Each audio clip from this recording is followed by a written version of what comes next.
Andreas, yes, please go ahead and hit record so that we can make this session available for folks after the fact.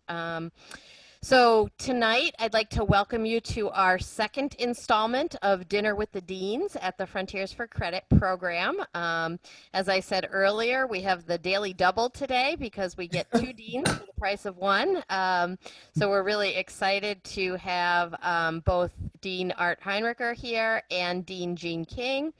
And they are going to share with you a little bit about their areas and also some of the history of WPI and some of their own personal experiences, which I think will be really valuable to you all as you're thinking about making your decisions. For Art and Jean's benefit, we have a mix of both our Frontiers for Credit participants and their parents on the call tonight. So we're hoping that as we go along, folks will jot in any questions that they have into the chat. And we'll have both Art and Jean present for a little bit, and then we'll go right to those questions and try to get some of those answered. So, and I'm going to apologize now because I don't remember from the email which direction we decided we were going to go, who was going to start. And I think, Art, you said you were going to talk a little bit about WPI history, so maybe we'll start there, and then we'll let Jean take it from there. So, Okay. all right. All right, so I'm going to turn it over to you, Art, and let you introduce yourself and tell folks a little bit about what you do at WPI. Okay, so I'm Art Heinricher. I'm the Dean of Undergraduate Studies. I'm also a professor of mathematical sciences. So I guess technically Jean is my boss. So. Really? No, he tells me. It's not true. I've been at WPI since 1992. I've been in the math department since then, and I want to just point to two of my favorite examples that I've worked through in that period. And they're mostly tied to WPI's approach to education, fundamentally focusing on project-based learning. So that's actually why I chose WPI as a faculty member. This was really exciting to come here. When I came to WPI, the math department was starting was an industrial math program, which meant math majors were doing projects with local companies, insurance companies, steel companies, biomedical companies. And one of the very first projects I advised was for an insurance company, an automobile insurance company. And what the company wanted our students to do was to analyze their loss data, and I create a new strategy for reinsurance. So basically, automobile insurance companies like to identify high-risk policies. They will sell you the insurance, but then they will turn around and sell you to another company. You won't know any different. You won't see it. There's no impact on you at all. But they're doing this as a way to limit their risk. So they gave our students 6 years of their data. The students developed a model. They then tested it on the company's data. And each year that they tested it, they improved the company's profit by between $500,000 and $2.5 million a year. This was a senior math project. What impressed me the most, they did the presentation for the company and they told their story and they were very proud. But then after that, the chief actuary, the vice president of the company said to them, "This is very impressive work, but tell me, would you be willing to bet your career on this analysis? Because that's what you're asking me to do." So to take a student from a place where the answer is either right or wrong and all that matters is your grade, to a place where you understand that the purpose of your education is to make critical decisions for yourself, for your company, for the country, based on mathematical models. There's a purpose to your education beyond your grades. And to be able to give students a picture of that, a taste of that, while they're still students, I think is incredibly valuable. So that's sort of an example at the senior year. The second example is more closely tied, I think, to what you all are doing.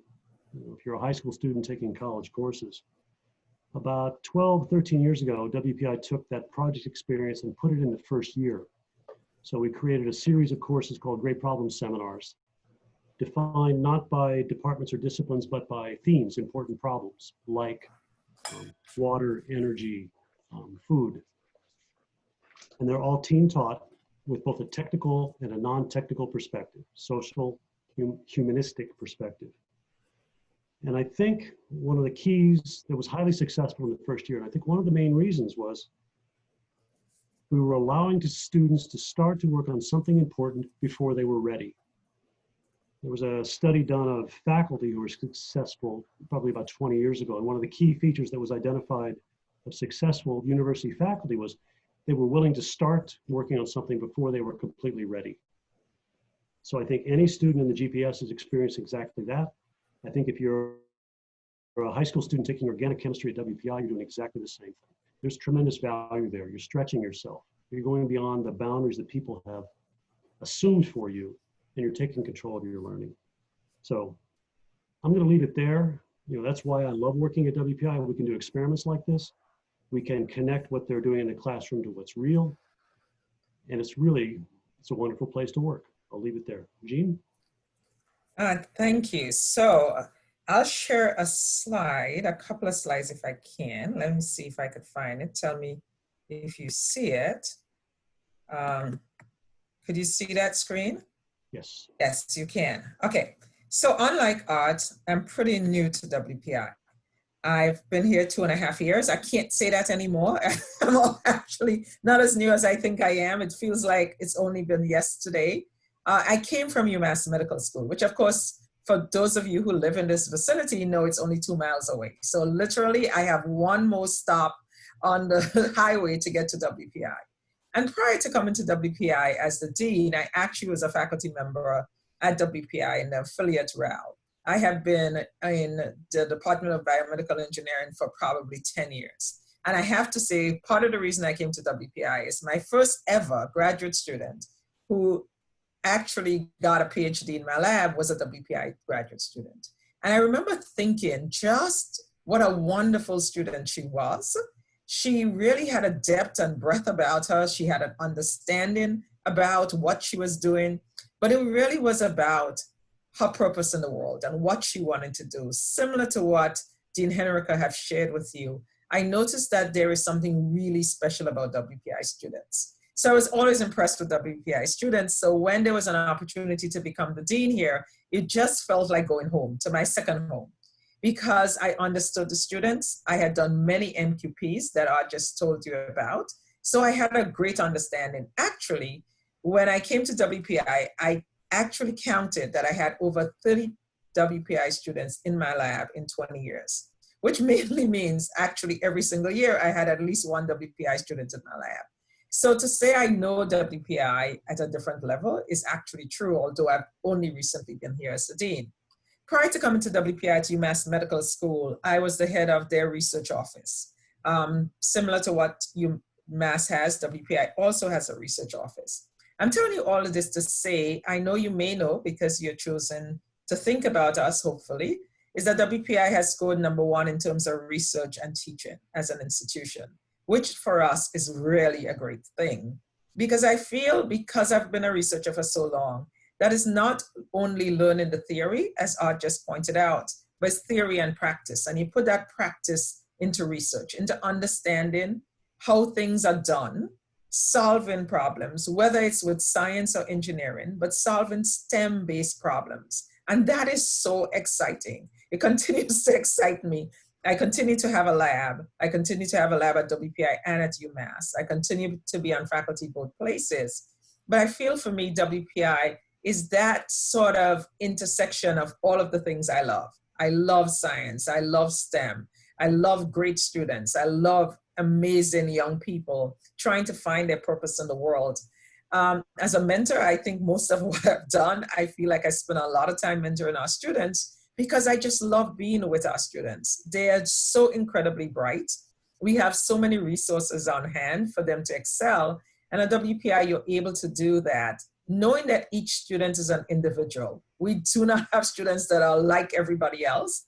Our students are particularly different. And I think if you come to WPI, because you're an individual or you're thinking about us because you're interested in STEM, this is the place for you. So as the Peterson Family Dean of Arts and Sciences, I want to tell you a little bit about the arts and sciences. And it's very complex, which is why I wanted a slide.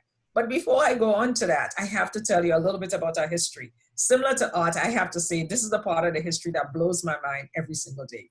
That Robert Goddard actually was in the same building that I am in today. Like he literally walked through the hallways, like the same hallways I walked through. And being a scientist and having somebody who has changed the world with their science continues to inspire me every single day.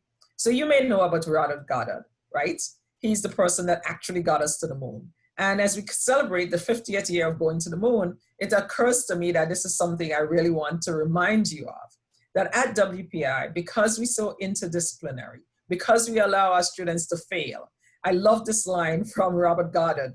He said, I fail regularly and with audacity, because he viewed every failure as something he could learn. And at WPI, you could fail. It's not about you doing the right thing every single time. It's you learning from every single thing you do to help you get to the next stage. How do you take your lessons to make them a success? If we are always successful, actually, we learn very little.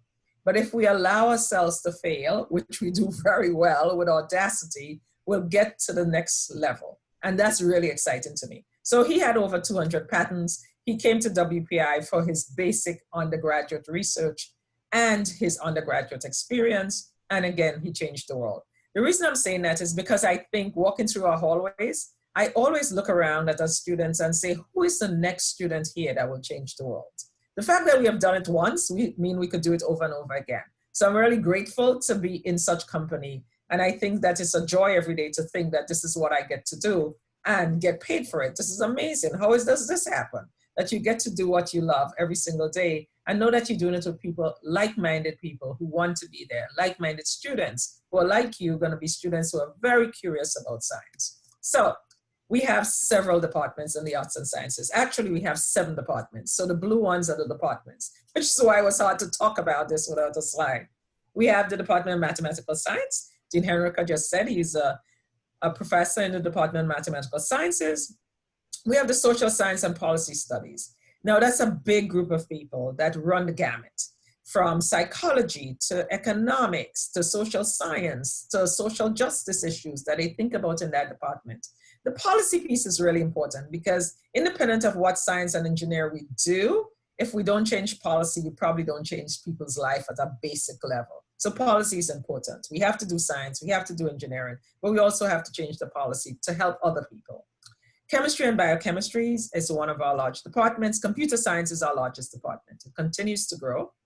Physics, humanities and arts. And the humanities and arts is in the middle because that's how I feel about the humanities and arts. It's where the creative juices lie, right? It's where if you're interested in music, and if you're interested in drama, and you're interested in theater, and you're interested in all of the things that make us human at that level, you're interested in philosophy and understanding life and thinking deep thoughts, this is the place for you.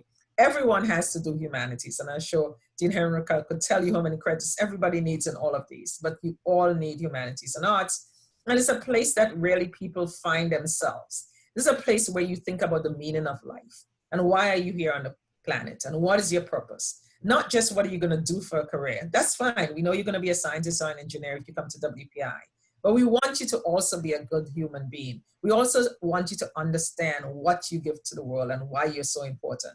So the humanities and the arts, as you could tell from our diagram, sits in the middle because that's how I feel about it. Biology and biotechnology, that's what I do. So I'm grateful it's there. I'm a neuroscientist by training. I've been doing neuroscience for 25 years. I'm fascinated with the brain. And if any of you are fascinated with the brain, I'm really excited to talk to you.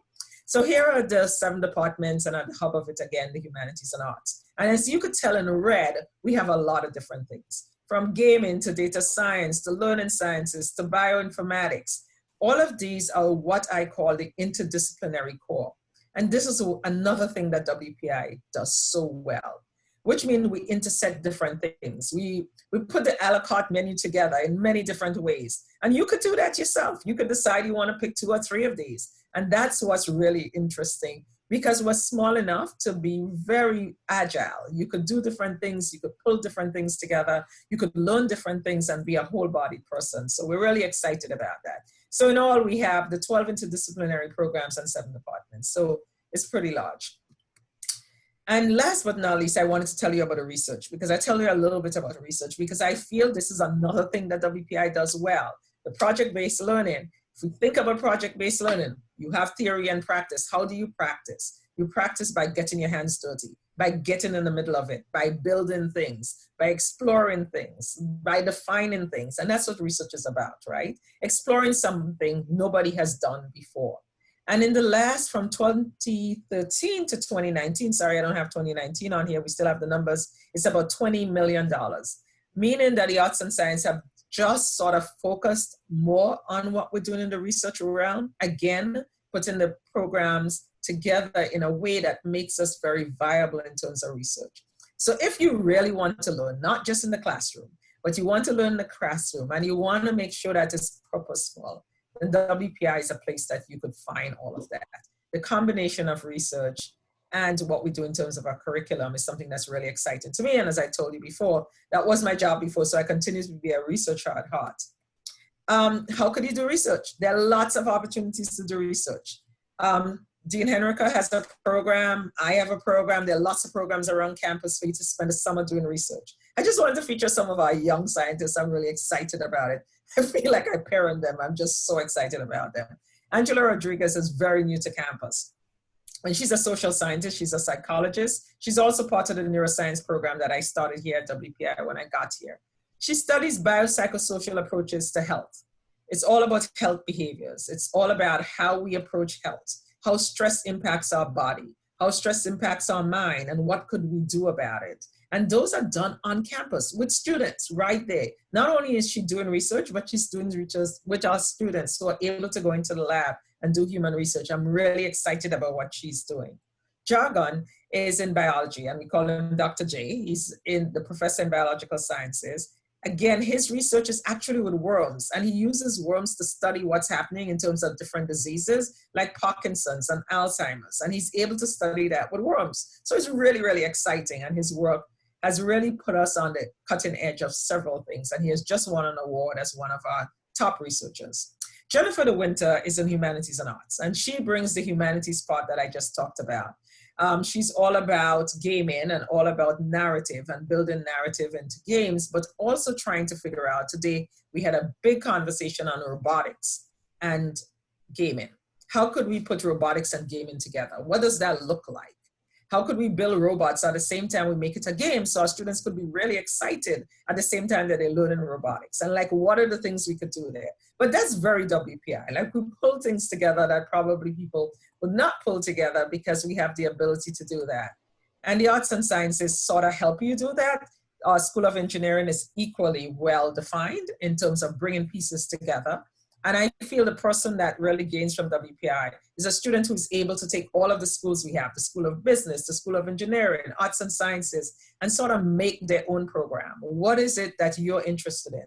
How do you want to change the world? What are the things you want to use to change the world? And our job is to make that available to you.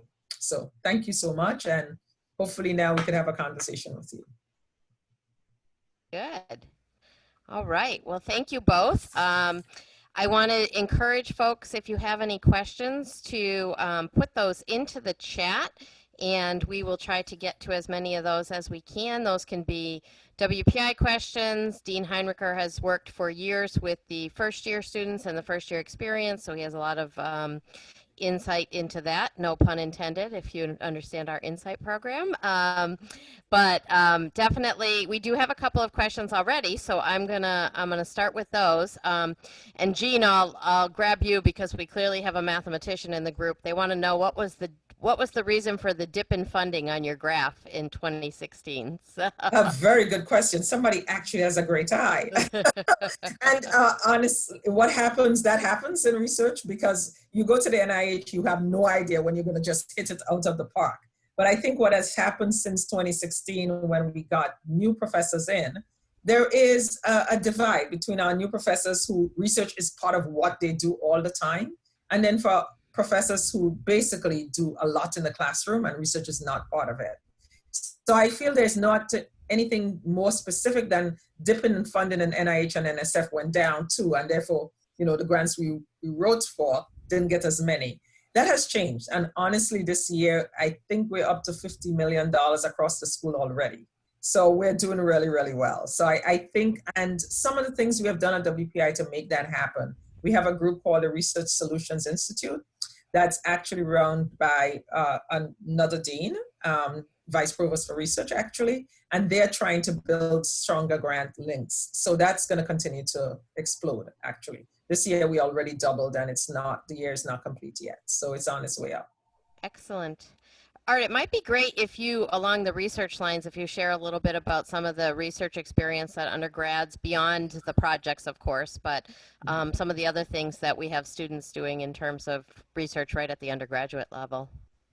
I guess the first one I would point to, and Jean mentioned it a little bit, we have a special program called an early research experience, specifically designed to support students between their freshman and sophomore year. Students who don't have a lot of experience either in courses or in projects. So it's sort of it's a jump starter, it's a spark program. Almost all the faculty on campus who have research programs bring undergraduates in to work in their labs, to work with them on their research. And I'll pick one in particular that I know that does this all the time. So in computer science, Neil Heffernan is one of the world experts on intelligent tutoring systems. So there's very high level artificial intelligence going on here. There's also some really basic coding that first year students and even high school students get engaged in. So faculty with research programs often pull multiple layers of students in. Fundamentally, they're building the pipeline. So just one last example, we have a group that works in quantum computing. So this is a professor in the physics department that has always put together teams that have postdocs and grad students and seniors and freshmen who are working together. They have a lab space in Olin Hall, and that group, they work on different aspects of the problem, but they're working together on a research project. So wonderful. Did I miss anything on that, Jean? No, we're in the arts and science. We also have a program called the START program, which is summer training in arts and science research, which is very similar. It's for undergraduate students, maybe a little older than art students, which is why we sort of separate them. Art is the early career. So you haven't done research before, that's the group for you. You have done some research before, you come in with a research experience, you probably could apply to the program. And in the summer, we get anywhere between 8 and 10 students who get that facility to do that. And that's a little higher level. So in the end, you could probably have a research experience every single year at WPI because there are opportunities for you. Excellent, thank you. Along the lines of research, keeping up with that, we have a question about general recommendations for someone who thinks that they want to work in research, I'm assuming once they finish either with their undergraduate or perhaps, I'm guessing, additional education.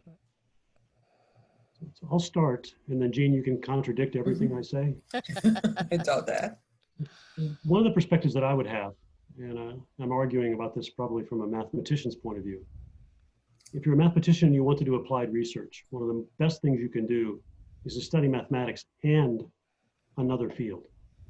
So you can work on really fascinating problems in mathematical biology, systems biology, but you need background in mathematics, and you also need to understand enough biology to be able to talk to biologists.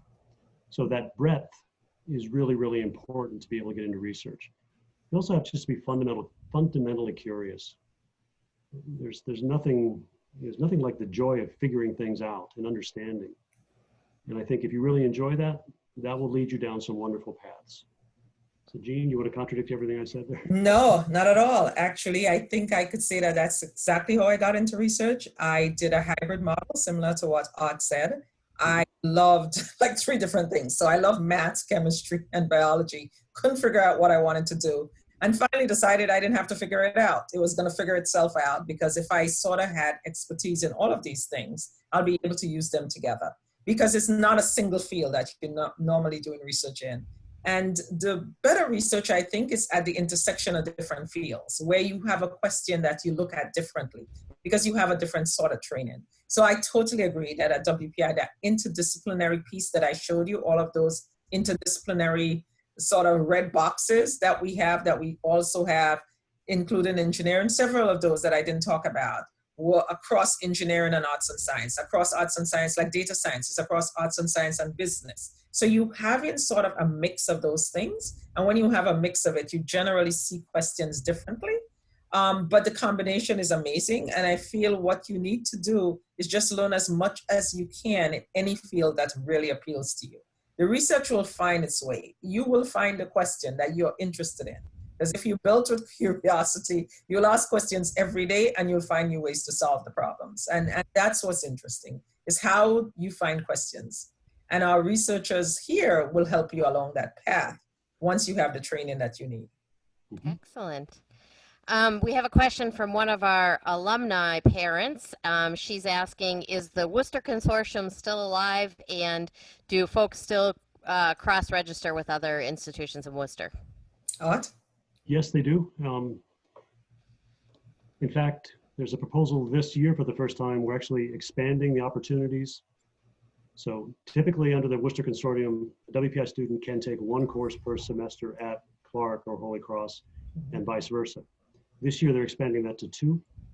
And I think one of the advantages this year is because of the mode we're going into, in which classes have to be accessible both in person and online, it's going to be much easier for students to do that cross-registration this year. So the short answer is yes, and in fact, it's been, on the academic side, it's growing. Excellent, thank you. Jean, I think this one is over to your area.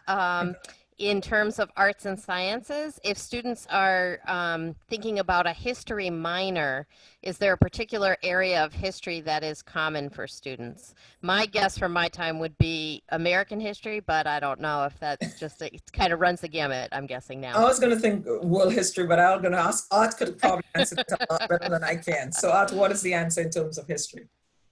Asian history, science and technology, American labor history. I'll twist your question just a little bit. This is what mathematicians are good at this. I'll answer the question that I wanted you to ask. What's different about humanities and arts at WPI is you're not required to touch a little bit of everything. You're allowed to pick an area of focus. So the requirement at WPI is a 6-course sequence in humanities and arts. And that doesn't mean you get to take or asked to take 1 English and 1 philosophy and 1 history and 1 writing. You get to pick an area of focus. You do at least 4 courses for depth in that area, and then you do a capstone project. So if what you really love is music, you can focus on music. If what you really love is philosophy, you can focus on philosophy. There is a breadth requirement where you're required to do something outside of that area, but you've got the freedom to choose. You choose what you're interested in. Wonderful. We have a couple of questions. I think these often come up for students when they're trying to think about what they're going to major in. Talking about the comparison between chemistry and chemical engineering and what the career opportunities are. And then similarly, why would computer science be under arts and science and not under engineering? So, so always those kind of questions of the differences between the science and the engineering when the name seems the same. Yeah, there's a lot of that, isn't there? And Art could add to this. So my understanding of computer science and where it's located generally depends on how it starts. So in school, that computer science started in the math department, it's in the arts and sciences. In schools where computer science started in electrical engineering, which is the other big piece to computer science, then it's the School of Engineering. It really doesn't have a home in one or the other. It's really quite a blend of both things. So it depends on the school. It depends on where you're looking. It could be in either place. At WPI, it's in computer science because it was started in the math department. So I'll ask the mathematician, is that true? That's my understanding of why it's in the arts and sciences. I've also heard it described as in the school, if the emphasis is on the science more than the computer, then it belongs in arts and sciences. That's a great answer. I like that one. That was the answer that someone gave me for Carnegie Mellon. They said, okay. That was their So argument. it depends. Yep. Yeah. Excellent. There was another, chemical engineering and chemistry, and I could answer this differently. When I think about it, I feel the difference between science and engineering in a most general sense is that the more basic questions are generally in the sciences. So when I say basic, I mean fundamental questions. I mean, if you look up what is basic science, are those questions that are generally around mechanisms and how and if and all of those kinds of questions. Engineering questions are usually to solve a problem. I have a problem with the oil industry and the chemistry of the oil here looks different from the chemistry over here. How could I solve that problem? Scientists, including me, don't normally have to solve a problem. You could give me a problem to solve, but I'm totally interested in just how the thing works. It doesn't have to solve a problem. So that's a little different. It's much more basic. And basic for us just means they're fundamental questions we ask. How do things work is really much about engineering and solving those problems.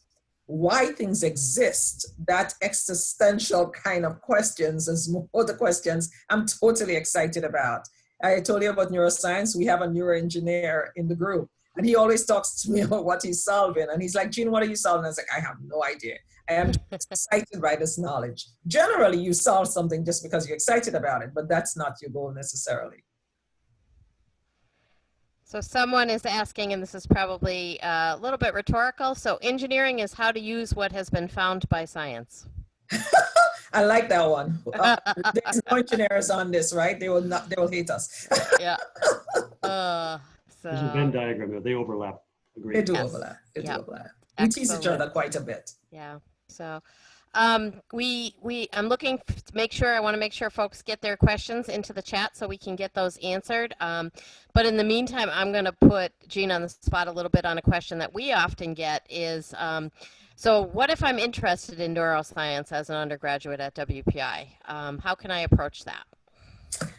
Very good question. So we started off with a graduate program. So last year, the faculty voted in a graduate program. We started there because we really wanted to sort of build out that type of interest and then go into the undergraduate programs to see if we had interest there. This is similar to what we have done with the data science program, for example, where we start with a master's program, and then this year we have a new undergraduate degree in data science. But for many years, we have had a graduate degree in data science. We're taking a similar model where we're looking for interest and we're looking for faculty and students who are interested on that level, which means we're doing a lot of research on it. And we're going to get the research going with the graduate programs, and then we're going to flip back to the undergraduate. The graduate programs, and I could tell you more about this, could be taken by undergraduate students. So you could take graduate courses. So if you're really interested in neuroscience, I would say there's several places. Our neuroscience program is an interdisciplinary neuroscience program, which means it's in computer science, biology, chemistry, engineering, biomedical engineering, and psychology. So you could come from any of those perspectives, take those courses, and you could do a BS-MS, which is something we're looking to make sure that students understand, where you could get a bachelor's and a master's, and Art could explain those also in neuroscience at WPI right now without doing anything differently. But hopefully, if you come to WPI, by the time you graduate, we'll have the undergraduate component of it. But you could take all the same courses right now. So Wonderful. That's not a problem. Very good. Art, do you want to share a little bit about a BSMS program? Yeah, I think that would be important have that up to there. So What I would share about it, it's actually a very, very popular program at WPI. It's accessible to many of our students. Practically, functionally, the way it works is when you're getting into your senior year, you start taking graduate courses that count towards both your master's degree and your undergraduate degree. And there's a limit on how much you can double count. And basically, it turns out to be roughly 3 courses. But for students who come into WPI with either AP credit or some form of advanced placement, IB or whatever the route is, it's often quite easy for them to build in that graduate program starting early and then finishing early also. wonderful. Fundamentally, you've got a great opportunity to both challenge yourself and get some of that breadth of experience that we talked about. So an undergraduate math degree with a graduate neuroscience is a wonderful package. Also sounds like I would love that. Yeah, me too. Totally love that. Awesome. We have a question about foreign languages. Can foreign language courses count as my humanities credits? Yes, what I said earlier, I've said you sort of pick your area of focus. So at WPI, you can pick your area of focus and you can take the classes here in Spanish or German. What's special about those here, in a world in which you can travel abroad, which we will return to again, I'm optimistic, you can start your Spanish sequence here, but then complete it in South America. You can start your German program here, and you can complete it with a term or a semester in Germany. If you're interested in other languages, and this is going back to the question about the Worcester Consortium, you can take the foreign language classes at Clark or Holy Cross. So a few years ago, I had a math major who graduated with actually finished with a double major, math and Russian, but he completed his Russian program through Clark. So it can be done, yes. Excellent, thank you. which I think I wanted to just quickly add Yeah. because the global school at WPI. I think that piece is also going to be expanded where we have hubs in different areas, including the China hub, which we have right now. So there's Chinese language. So if that's what you're interested in, there's Arabic, if that's what you're interested in. So I'm always impressed that WPI as a small school could actually have languages like that. You know, I thought it would be Spanish and English, maybe German. And we have the ability to do others also. And Art is right, doing it outside in terms of the consortium and bringing that piece to bear on it. So I really thought maybe you wanted to talk a little bit about the projects abroad, because I think that might be interested to students when we're able to travel again. I know. So the heart of the WPI program is project-based learning. And the fundamental graduation requirements are really three. I'll do it this way. To complete a WPI program, you have to do a major project. And I refer to the MQP, and I gave you the example earlier about working for the insurance company. So that's a 9-credit, equivalent to 3 courses, research project done in your senior year. Every student also does a 9-credit interdisciplinary project, usually in the junior year, in which they are required to work on a problem at the intersection between science and technology and human need. In recent years, the vast majority of those projects have been completed by students at one of our more than 50 project centers around the world. So teams of students, usually 6 or 7 teams with 2 faculty, will go and they will live on site for 8 weeks, 7 or 8 weeks, in places like Bangkok or Cape Town or Namibia or Zurich or London. The list goes on. But they are working on problems for local sponsors in the local community. So this is a place where you learn how to solve problems that matter to people. You learn how to work with people to help them solve their problems. You learn that to be a citizen of the country or the world, you have to be more than an expert in your major. You've got to be able to solve problems that matter to people. And that's where that junior year project comes in. The third part that I said in the requirements is the humanities and arts requirement. So those are the 3 things that every WPI major has to complete. Excellent. Someone has a question specific to Chinese studies. What kinds of projects do the Chinese studies students do for their humanities projects? So not specific to a minor or... So the example I'm thinking of, Jean, usually they're fundamentally either, the ones that I know of are research papers done on, it's more about Chinese culture and Chinese history, would be the capstone project. Mm-hmm. Yeah. We have a cultural historian in Chinese, cultural historian, and she's really great at that and just got promoted, and they're doing a lot of that on culture. We have a lot of different programs with China itself. We have some Chinese students who come here in the summer, didn't happen this year, who come and spend time on campus. We are lucky enough to have a China hub. So Jen Rudolph, who's the head of the China hub, has a lot of collaborations across China. So we do a lot in Wuhan, for example. We have students all over who literally do projects between us and China. But I agree with Art, most of those in terms of not the NQP has to be around culture. And the economics of China is a big one. We just did a whole program on 5G and its relationship to China and the speedy internet and what's going to happen as we sort of go into that world. So we sort of tie the engineering and the culture and how does that look different? And there's lots there. In terms of other countries in that area, with Japan, we're doing more in the gaming because that they're heavier into games. So depending on where you are in the East, we do different projects. Yeah, excellent. I guess I would mention we don't have the right deans on the meeting, but a lot of the projects, a lot of the activity in China is with students in the business school. That's true. So Oh, that's a preview of next week then, Art, because next week will be Steve Taylor. So. Oh, great! Remember to ask him that.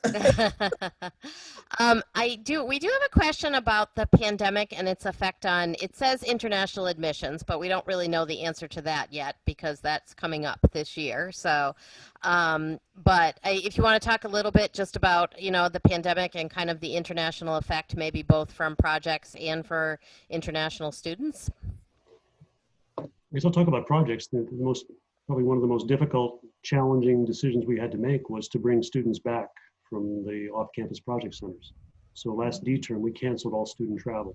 So D term is basically March and April. And so we've already made the decision for this fall that students will not travel abroad. So there's a risk management side to this. We won't do that. On the other hand, many of the projects that have been defined, even though we're not going to the site, are still being sponsored by the local organization. We're still doing them at a distance. So if anything we're learning, and I would assume that all of you are learning, is how to collaborate and communicate online.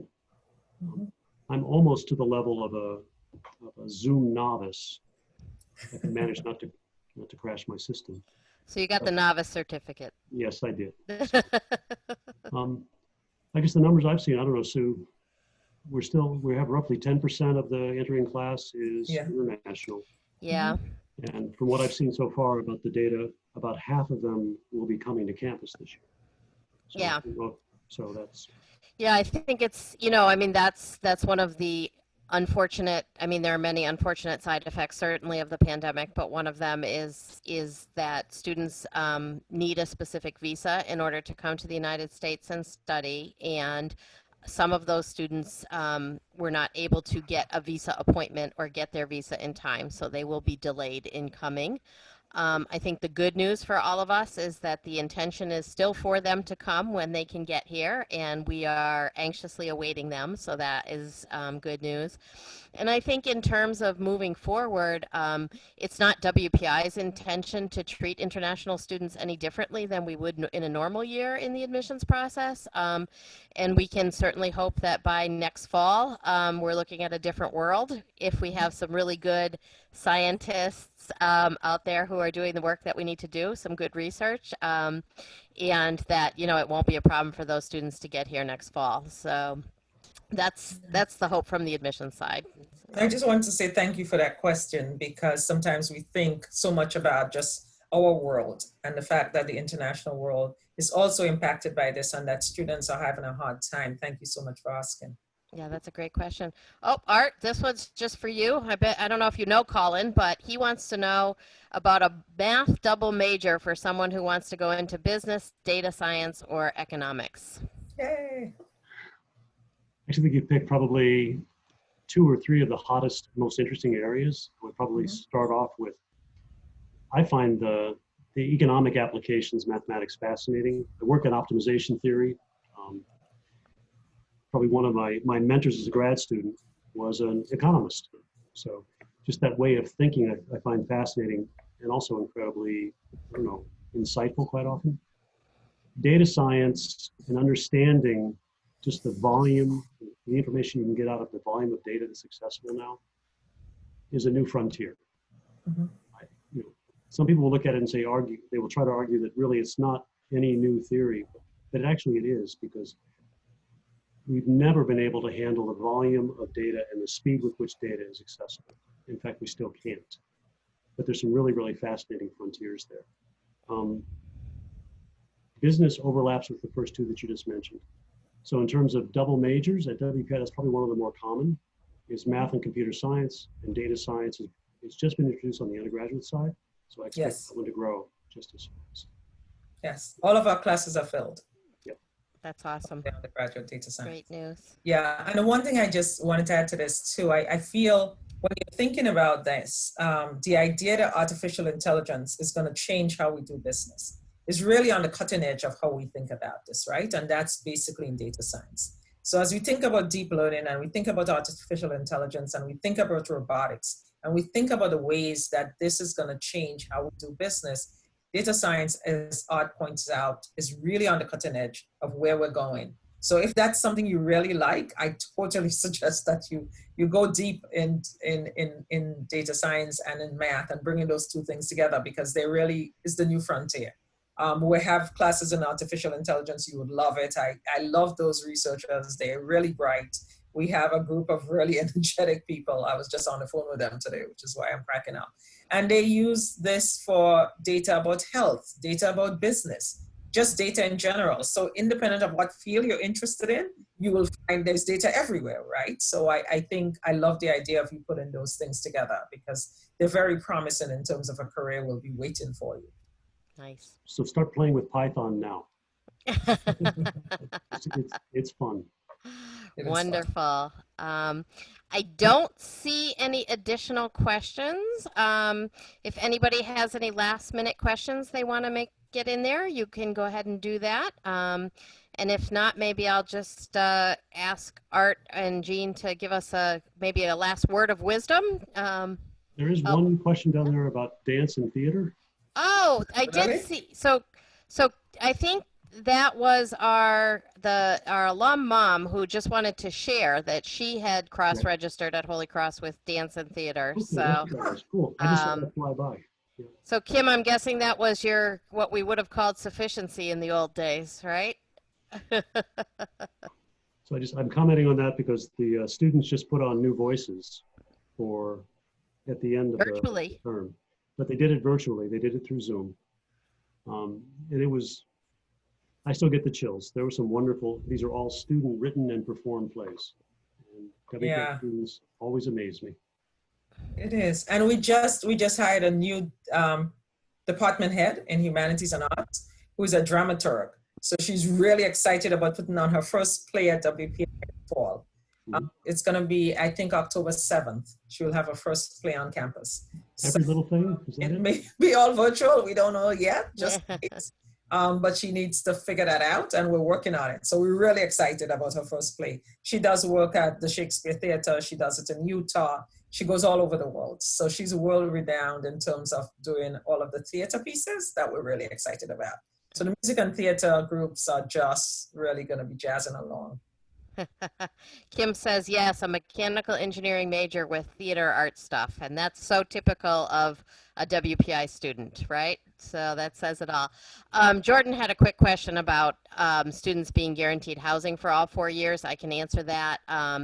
Jordan, we guarantee housing for our first year students, and then the upper class students, it is basically a lottery system. However, I will tell you that in all the time that our VP of Student Affairs will tell you that in all the time he's worked at WPI, which is coming up on more than 20 years, I think, we've not had a situation where a student who wanted to live on campus wasn't able to get housing. So we're actually really fortunate this year where,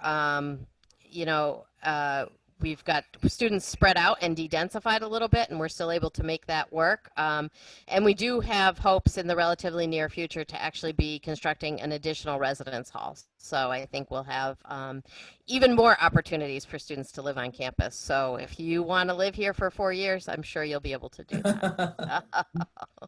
And That'll some be great great. opportunities in terms of what the housing are. Sometimes I think I'd like to move into one of those apartments. Yeah, they're So, looking pretty good. so I think that's all we have for questions. So Art, Jean, anything you want to leave the students and parents with to think about, or closing thoughts? I'll leave you with one of the first things I said, and that was start before you're ready. If you wait to begin something until you've got all the necessary background, then you'll never start anything. So you're doing exactly the right thing now. Explore, try new things, start working before you're ready, and you'll grow, you'll learn, you'll make a lot of good friends too. Wonderful, thank you. That's a good part. Totally in alignment with that. I have to say, there is a joy at WPI. Our students are happy students, and have been many places. Our students are just sort of drudging along, just trying to get through it. And WPI, you see happy students. You see people smiling. It's not easy. I don't want to fool you in any way. It's not easy, but it's fun. And they invest and they commit. So once you invest and commit, we invest and commit, we'll be right there with you. We'll be holding your hand every step of the way. This is not a journey alone. This is a journey with like-minded people. We're all curious. We all want the answer to anything. Students stop me and tell me about projects. I have no idea what they're talking about, but by the end of it, I'm just excited as they are, and I can't wait for the next line. Like, what is this and how are you doing this? Because we all similar minds. We love to explore new things. We love to do it together. There's a lot that's team-based, so you do a lot of stuff with other people. So Art is right. You're going to make very, very good friends. When I run into our alumni, I know I have to do a lot on the road with our alumni. They all say the same thing. They have their friends. They still see them. They still hang out together. it's like WPI doesn't grow for them. They just get older, but it doesn't grow old. And I think it's not going to grow old for you either. So if you choose WPI, I think it's going to be a really good experience for you. Wonderful. That's excellent. So I just want to thank you both for being here. Two very busy people who took this time, this hour out of their evening. And, you know, it's really been a pleasure. If anyone has any additional questions after the fact, Andreas will put our email address in there, pop@wpi.edu, and we can forward those to Jean or Art or any other appropriate area that is necessary. So Absolutely. thank you all for coming. Some nice thank yous in the chat there, and we'll see you again. Thanks very much. Oh, thank you so much, everybody. Thanks for the invite, Sue. All right, take care. Bye-bye. Bye. Bye.